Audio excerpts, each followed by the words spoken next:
We've been doing, and as we'll continue doing over the next several weeks, we are having conversations with the men and women who want to represent us in Congress. On today's program, our focus is on the 2nd Congressional District. Both candidates vying for that job will join us today. We begin with Representative Joe Courtney, who is joining us from Washington. Representative Courtney, thank you so much for being with us. A 9th term you're seeking here. As you go and make your way through the district and talk to voters, is there a familiarity? What's campaigning like when you've done this process so many times? So I have spent a lot of time crisscrossing Eastern Connecticut, which I am very biased. I think it's a really special place and really one of the best districts in America. Over the years that I've served, again, I think been able to rise in the ranks to be in a position to really help the district. I chair the Sea Power and Projection Forces Subcommittee, the Armed Services. So every Navy contract, every project down at the submarine base, all the suppliers. I mean, that's a subcommittee that makes a big difference in terms of really strengthening our economy. And the job story right now, particularly in the Southeast, is very good. But there's a lot of openings. As I'm speaking to you today, 572 job openings in the district. And my other committee, which is Education and Labor, we're very focused in terms of getting the best job training programs out there so that we, again, as Connecticut, will have the opportunity to meet this incredible opportunity of growth. You talk about that familiarity and about making your way through the district. I think maybe a knee-jerk reaction from some people might be someone who's been in a job for so long, maybe it's time for change, without even really thinking about it, just a knee-jerk. But do you find that being experienced, like you said, and having some of those positions, is that a benefit to what you can do for your district? Well, I do. And I also think, I've built relationships across the district, with local officials, Democrat and Republican. We work great with, again, leaders in places like Westbrook and up in the Quiet Corner, which maybe are not part of my party, but we want those communities to succeed. And again, I've had the opportunity to get to know people and build real bonds of trust. And we have real successes, whether it's dredging, whether it's the new Readiness Center up in Putnam that the Connecticut National Guard will be building, the new train station in Enfield. Again, these are not bright blue towns. I mean, they're purple or red, but that's okay. I mean, it's I'm there for everybody. I want to ask you about something that was in the New London Day back in August. David Collins, in a column, wrote that he believed that the government would keep building subs whoever's in your seat. You've taken a lot of credit, and people have given you a lot of credit for the 2 subs a year that the Navy's been building. Do you agree with his statement, or do you think it matters who voters pick, whether those subs keep getting built?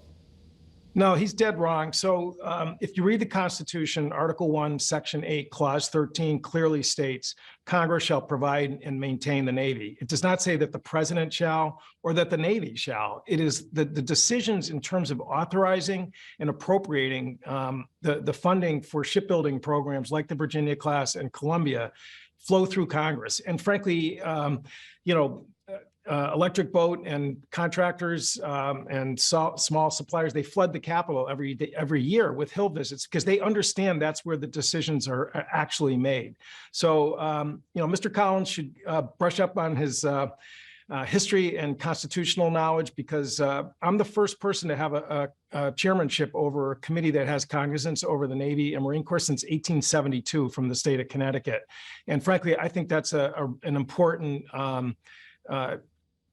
post to have to really make sure by the way, EB is now the largest private employer in the state of Connecticut. It's not just the largest employer in the region, it's the largest employer in the state of Connecticut. And if we keep the cadence of production moving along, which is never a sure thing, in fact, that company and that workforce is going to continue to grow. Like you, I'm an Eastern Connecticut guy, and a lot of people I grew up with and know today work at the boat. And one thing that they all say, and I know is an issue, you mentioned it earlier in this interview, is just having enough qualified people to do some of those jobs. Is that something that Congress can do, and is that something that you're working on? It's not just bringing in the work, it's bringing in people to do it. Yes, definitely. I mean, again, the good news is we've got a really high-performing job training program, the Eastern Connecticut Manufacturing Pipeline. Back in 2015, I brought the Secretary of Labor up to Connecticut, and we actually got a $6 million workforce innovation grant from the U.S. Department of Labor that kickstarted that program. They just graduated their 2,700th graduate, and those are people who, again, in a very short period of time at no cost, can learn how to be a welder that can get hired, or an electrician. Get them in the door, because you need a skill set to work there. We need to size those programs up. And again, on the Education and Labor Committee, we through the House have actually increased funding for those pre-apprenticeship training programs, which I had Secretary Marty Walsh, the U.S. Department of Labor Secretary down at Grasso, walking through the welding shop that's there, and he was doing backflips in terms of just the really concentrated, smart curriculum that we've been able to sort of work together in terms of the management, labor, the community colleges to really get people through a system, and it's been nationally recognized. So I'm very excited about, again, really continuing that work to make sure, like I said, we have the people ready to take advantage of this great opportunity. We only have about a minute left. I want to ask you just about this overall race and what you're hearing from people as you talk to voters. You've won handily in your re-election after a very, very close one in your first time. You've won pretty handily since then. The Democratic Congressional Campaign Committee targeted this race and said this is one to watch. Are you feeling that on the street, or are you feeling it's going to be tight, or are you feeling that it's going to be another one where you'll have a sizable lead? So midterm elections are always, I think, much sort of more in play, generally speaking. And again, as someone who did win by 83 votes, as you noted, I never take this district for granted, ever. And we have a good team, and we've got, I think, a good plan, in terms of making sure that we get our message out to the voters. Honestly, that's not different from any past cycle. We're working very hard, because we know, and that's why I love this district, is that you have to earn people's trust, and you have to definitely earn their vote. Is there one last thing? We have about 30 seconds left you want to say to voters, as we're now a little over a month away from Election Day?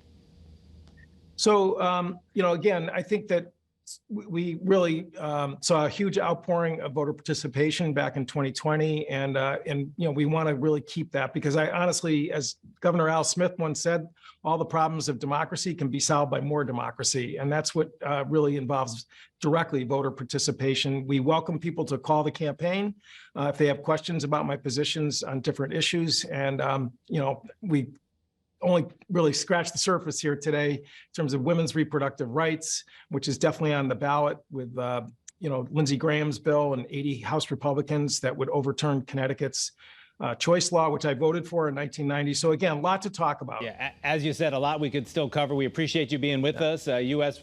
Representative Joe Courtney from the 2nd District. Thanks for being with us here on CT22. Thanks, Eric.